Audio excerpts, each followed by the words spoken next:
ইতিহাসের পাতায় ৫ আগস্ট ২০২৪ শুধুই একটি তারিখ নয়, এই দিনটি চিহ্নিত হয়ে আসছে এক দীর্ঘ শাসনের অবসানের প্রতীক হিসাবে। বাংলাদেশের রাজনীতিতে এক ঐতিহাসিক মোড়।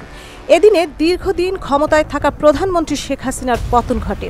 তবে শেখ হাসিনা সেই দিনটি শুরু করেছিলেন একেবারেই সাধারণভাবে।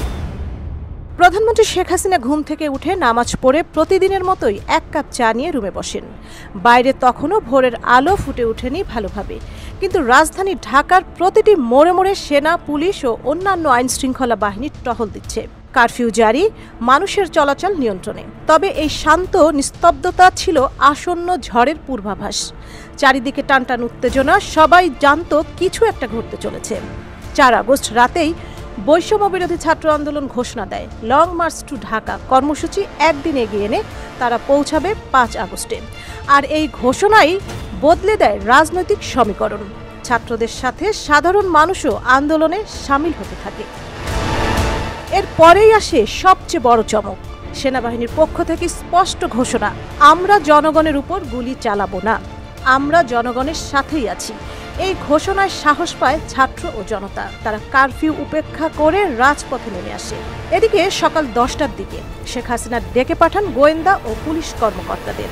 তারা জানান পরিস্থিতি নিয়ন্ত্রণের বাইরে। রাজধানীর অলিগলি পর্যন্ত জনতার ঢল নেমে এসেছে। চাংখারপুল, রামপুরা, যাত্রাবাড়ি, বনশ্রী সবখানেই হাজার হাজার মানুষ। গণভবনের চারপাশে নিরাপত্তার চাদর, আর ৩২ নম্বরেও সর্বোচ্চ সতর্কতা। কিন্তু এই মুহূর্তে পরিস্থিতি এতটাই উত্তপ্ত যে কন্ট্রোল রুম থেকে খবর আসে দমন আর সম্ভব নয়, গণ অভ্যুত্থান শুরু হয়ে গেছে। পুলিশ সাধারণ ছাত্র জনতার উপর নির্বিচারে গুলি চালায়। রাজপথ রক্তে রঞ্জিত।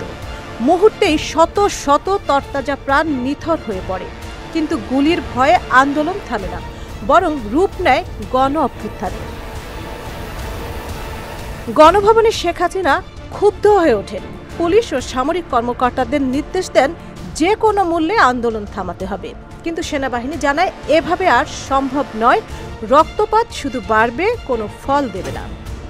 গোয়েন্দারা স্পষ্ট জানিয়ে দেন ঢাকার প্রতিটি প্রবেশ মুখে লাখো লাখো মানুষ। আন্দোলন থামানো আর সম্ভব নয়। তারা বলেন এখন একমাত্র রাস্তা শান্তিপূর্ণ পদত্যাগ। প্রধানমন্ত্রী তা প্রত্যাখ্যান করেন। শেষ ভরসা হয়ে ওঠেন শেখ রেহানা ও ছেলে সজীব অজের জয়।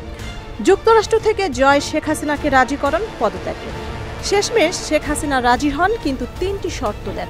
জাতির উদ্দেশ্যে ভাষণ দিবেন, ধানমন্ডি ৩২ ও গোপালগঞ্জে শ্রদ্ধা জানাতে চান। তবে সময় সংকটে এসব বাতিল করা হয়। মাত্র ৪৫ মিনিটের মধ্যে গুছিয়ে ফেলা হয় ৪টি সুটকেস, সাথে শেখ রেহানা।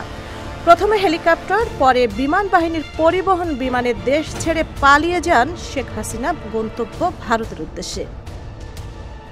এরপর ছাত্র জনতা দখল করে গণভবন। রাজপথে নামে বিজয়ের মিছিল।